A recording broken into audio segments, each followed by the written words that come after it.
Hello दोस्तों, मेरा नाम सुधा यादव है और स्वागत है आपका आपके यूट्यूब चैनल सुधा यादव कोचिंग सेंटर में। जैसे कि आपने पिछली वीडियो में देखा होगा, मैंने कुछ टॉपिक कवर किए थे और आगे के टॉपिक इस वीडियो में कवर करने वाली हूँ। तो चलिए शुरू करते हैं। हेडिंग है ग्रीष्म ऋतु यानी कि जायद। तो हेडिंग है ग्रीष्म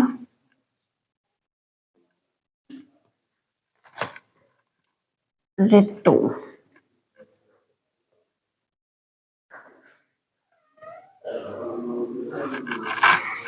इसकी अवधि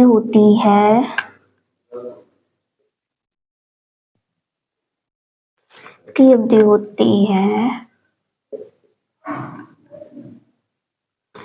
मार्च से जून। तो जायद की फसलें होती हैं उसकी अवधि होती है मार्च से जून तक। और इसमें कौन कौन सी फसलें आती हैं? फसल इसमें आती हैं तरबूज,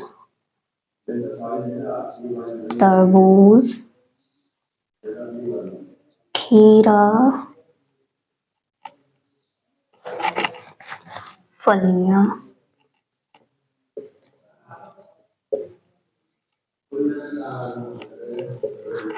सब्जियां,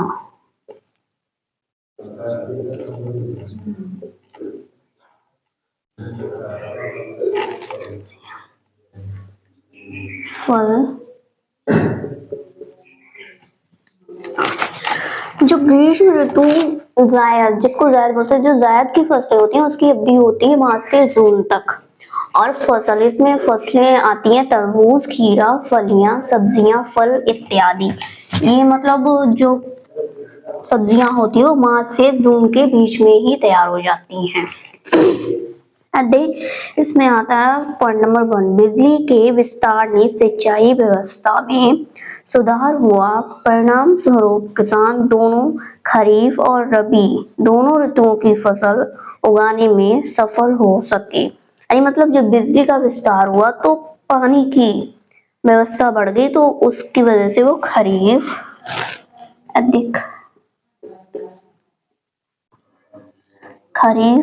और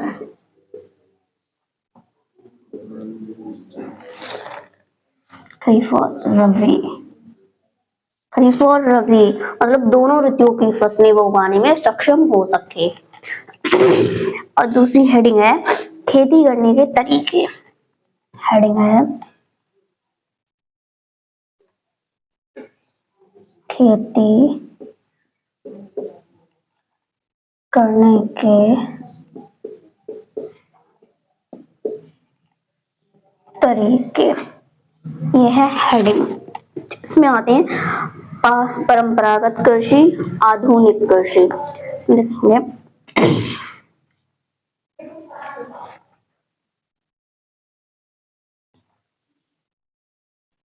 परंपरागत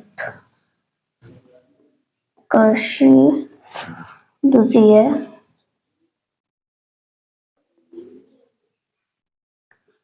आधुनिक कृषि। अब इसमें परंपरागत कृषि में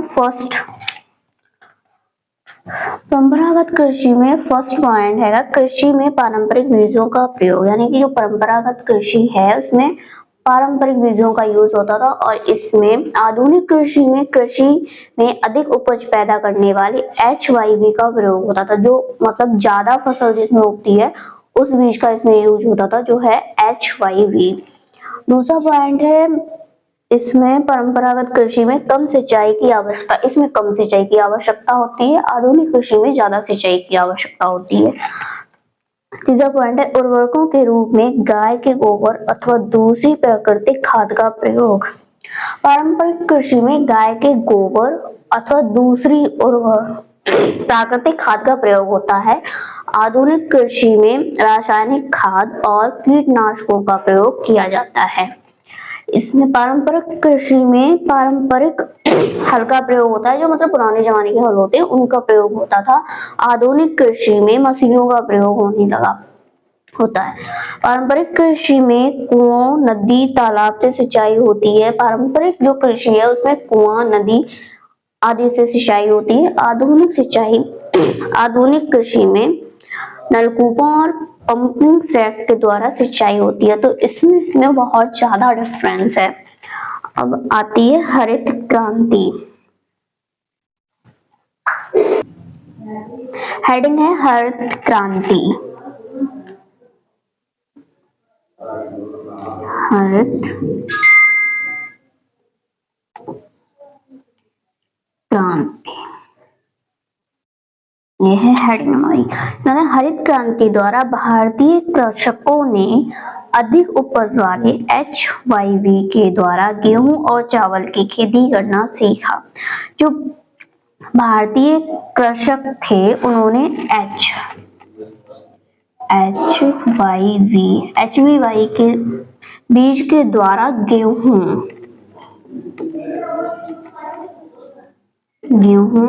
व चावल की खेती करना सीखा। अब पॉइंट नंबर 1, हरित क्रांति से भारतीय कृषि पर पड़े प्रभाव।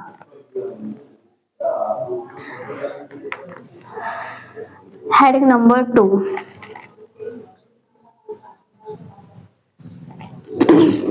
हरित क्रांति से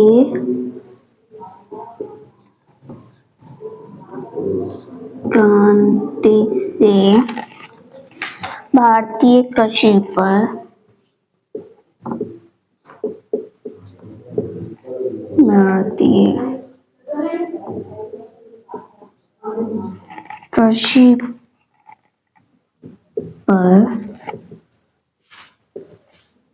पड़े प्रभाव।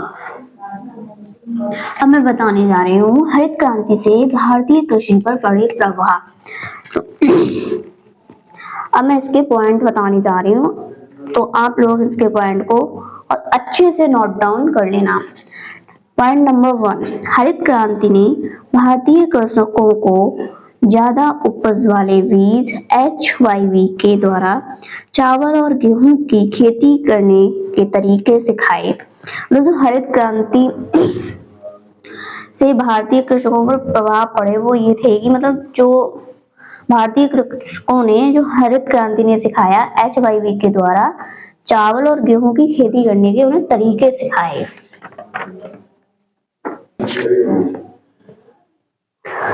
पॉइंट नंबर 2, परंपरागत बीजों की तुलना में HYV अधिक उपज वाले बीज सिद्ध हुए हैं। मतलब परंपरागत बीजों की तुलना में HYV अधिक उपज पैदा करने वाले बीज साबित हुए हैं।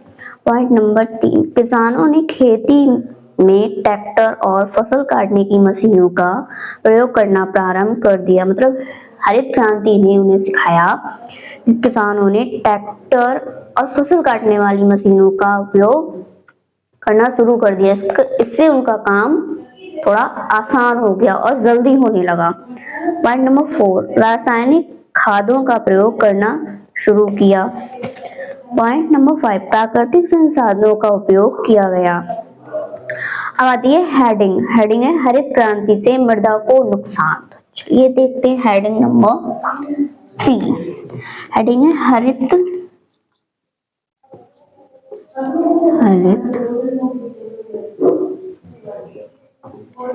क्रांति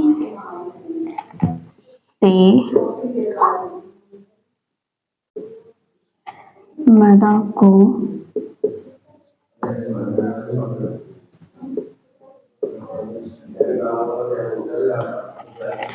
मैं बताने जा रही हूँ हरित क्रांति से मृदा को क्या क्या नुकसान हुआ। तो अब मैं बताने जा रही हूँ इसके पॉइंट। तो आप लोग इसके पॉइंट अच्छे से नोट डाउन करना। पॉइंट नंबर 1, रासायनिक उर्वरकों के कारण मृदा की उर्वरता नष्ट होने लगी। जो रासायनिक उर्वरक थे उसके कारण जो मृदा की उपज थी वो नष्ट होने लगी, मतलब कम उपज होने लगी। भूमि जल, पॉइंट नंबर 2, भूमि जल के अतिक प्रयोग से भूजल स्तर गिरने लगा, मतलब भूमि जल से ज्यादा पानी यूज होने लगा तो उससे जमीन का जो जल स्तर है वो कम होने लगा धीरे धीरे। पॉइंट नंबर 2, रासायनिक उर्वरक आसानी से पानी में घुलकर मिट्टी से नीचे चले जाते हैं और जल को दूषित कर देते हैं। जो रासायनिक उर्वरक है वो आसानी से पानी में घुलकर जमीन के अंदर चले जाते हैं, जो जल को दूषित कर देते हैं।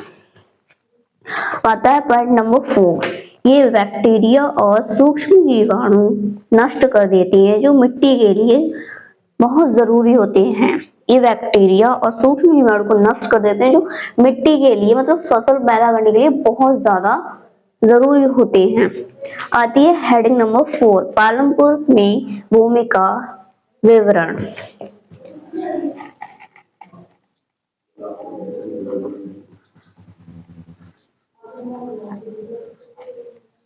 पालमपुर में भूमि का वितरण।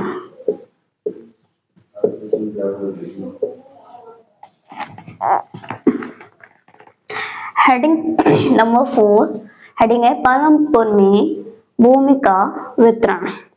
अब इसके मैं आपको पॉइंट बताने जा रही हूँ, उसको आप बहुत अच्छे से नोट डाउन करना है। पॉइंट नंबर 1, पालमपुर में 450 परिवारों में लगभग 1/3 अर्थात 150 परिवारों के पास खेती के लिए भूमि नहीं है, जो अधिकांशतः दलित हैं। मतलब पालमपुर में 450 परिवारों में लगभग 1/3 अर्थात 150 परिवारों के पास खेती नहीं है। मतलब जो 150 परिवार हैं इनके पास खेती नहीं है करने के लिए, जो अधिकांश दलित हैं। पॉइंट नंबर 2, 240 परिवारों के पास भूमि नहीं है, 2 हेक्टेयर से भी कम क्षेत्रफल वाले टुकड़ों पर खेती करते हैं। और जो 240 परिवार हैं इनके पास भूमि नहीं है, 2 हेक्टेयर से भी कम, ये बातें हैं 2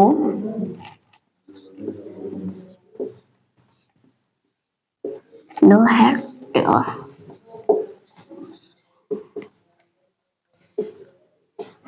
ये 2 हेक्टेयर से भी कम क्षेत्रफल वाले टुकड़ों पर खेती करते हैं।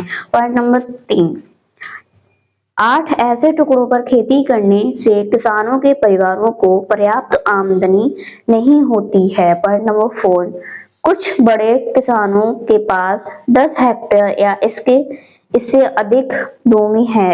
कुछ बड़े किसान, जो बड़े किसान हैं उनके पास 10 हेक्टेयर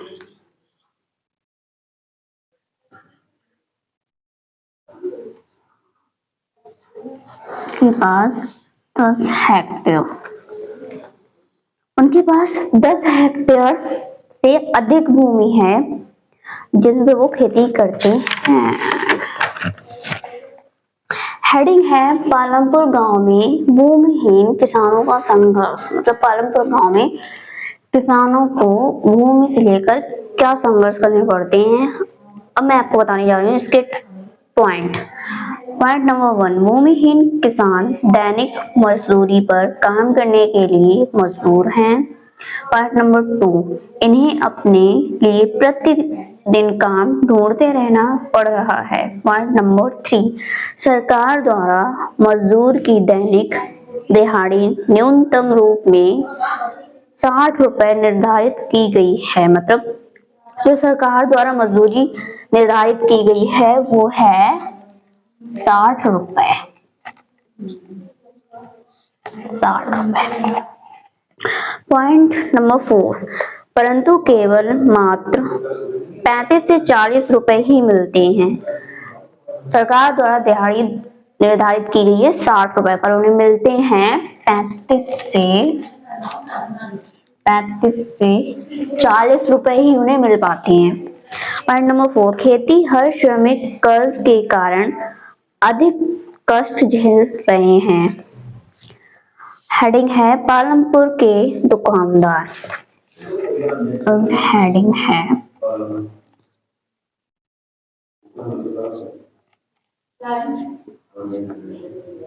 पालमपुर